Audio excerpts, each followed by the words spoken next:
If you listen to heavy metal music, you have probably came across a band called Pantera, one of the best-selling groove metal bands in America's history. The guitarist of this band was Darrell Abbott, aka Dimebag Darrell. He was from Ennis, Texas, and spent most of his life in this state. He was gifted a guitar at a young age and had a huge interest in music. Darrell's father was a country music producer and his mother a homemaker. The family lived in the countryside of Texas. He had a brother named Vinnie Paul, who got along with him and began learning to play the drums. The brothers loved listening to Kiss, a New York-based rock band. Their father linked them up to other musicians and helped them form a band in 1981. At first, they played glam rock. Over the years, their fellow bandmates changed. They would come and go. In 1982, the classmate of Vinnie Paul joined the band and became a bass player. By 1986, the main Pantera lineup was formed through auditions. They discovered metal vocalist Phil Anselmo, who was 19 years old at the time. The band continued playing glam metal for some time, but then switched to groove metal, a style of heavy metal music that consists of screaming vocals. They recorded demos and would show them to record labels to see who signed them. Meanwhile, Darrell taught private guitar lessons and worked at a photo mat with his brother Vinny after they graduated high school. They were rejected by major labels 23 times and were officially signed by Atco Records in 1989. They became a successful band and made a living out of music, with hit songs such as Walk, Cowboys from Hell, Domination, and Cemetery Gates. However, the relationship between the Abbott brothers and their vocalist Phil Anselmo became toxic.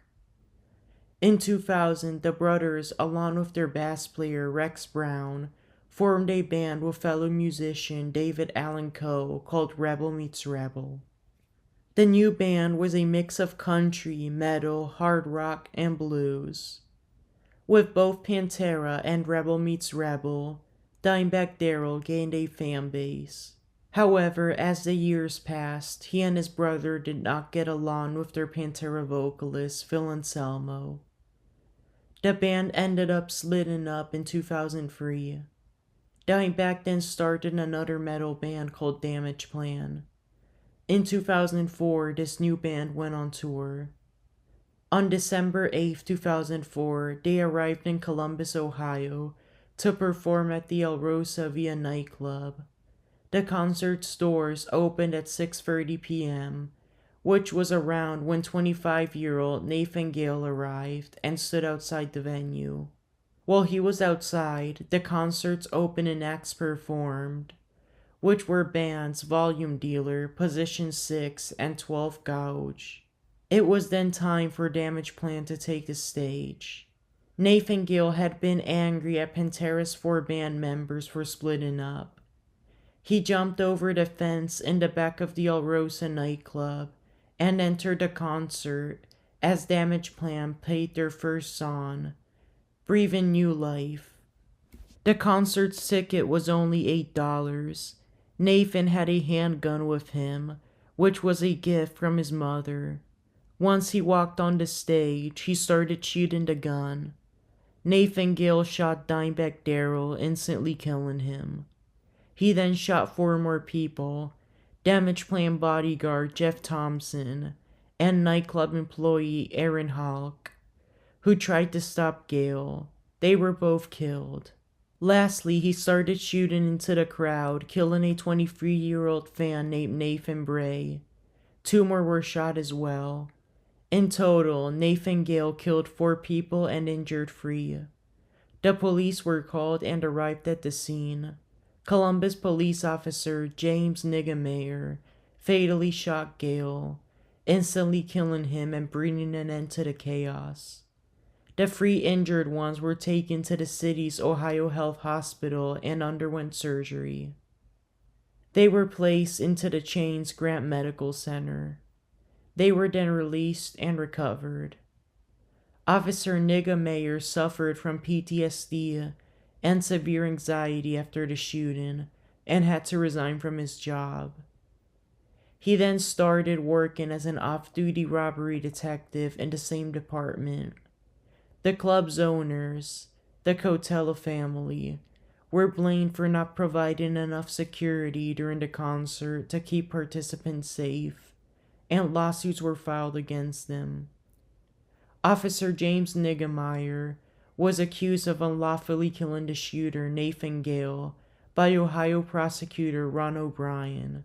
After an investigation, a case was presented to a grand jury in Columbus, Ohio's Franklin Court of Common Pleas.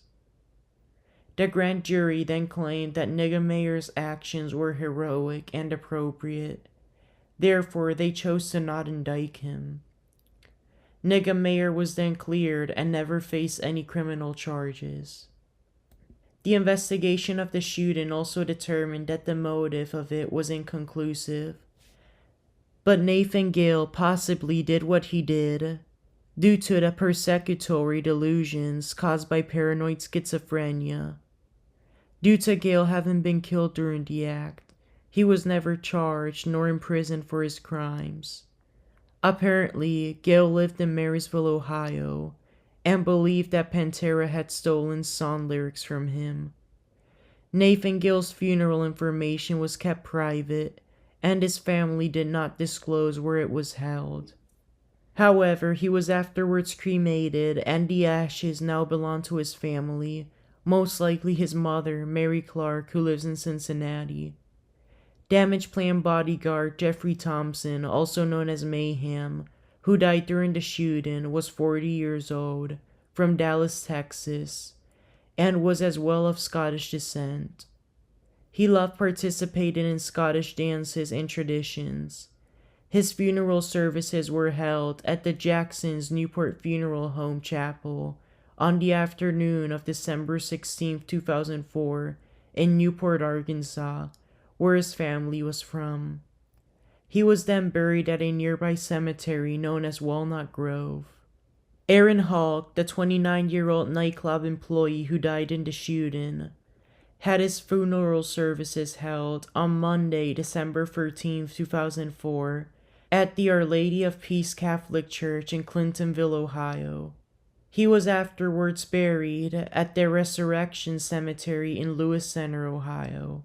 Nathan Braid, a 23-year-old student who died when he was shot after performing CPR on Dimebag Darrell to try to resuscitate him, attended the Ohio University.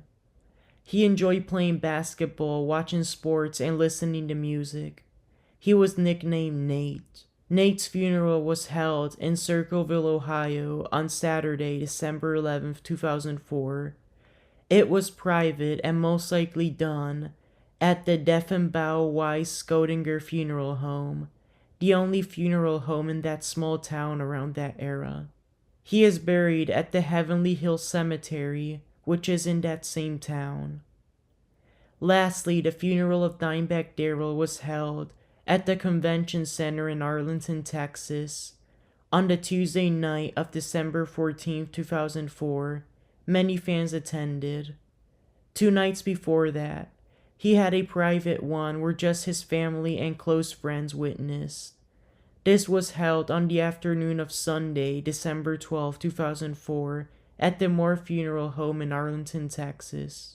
He was buried with his mother at the Moore Memorial Garden Cemetery, also in Arlington.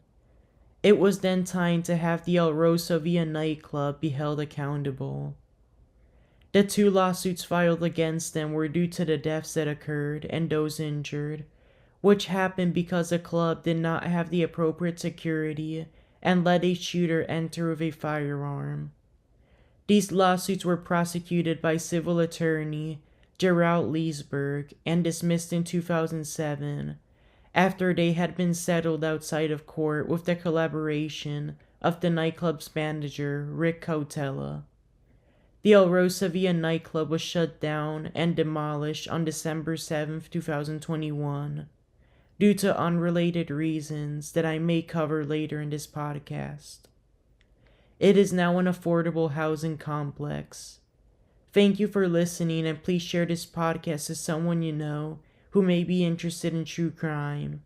Don't forget to follow the podcast and like this episode for more content.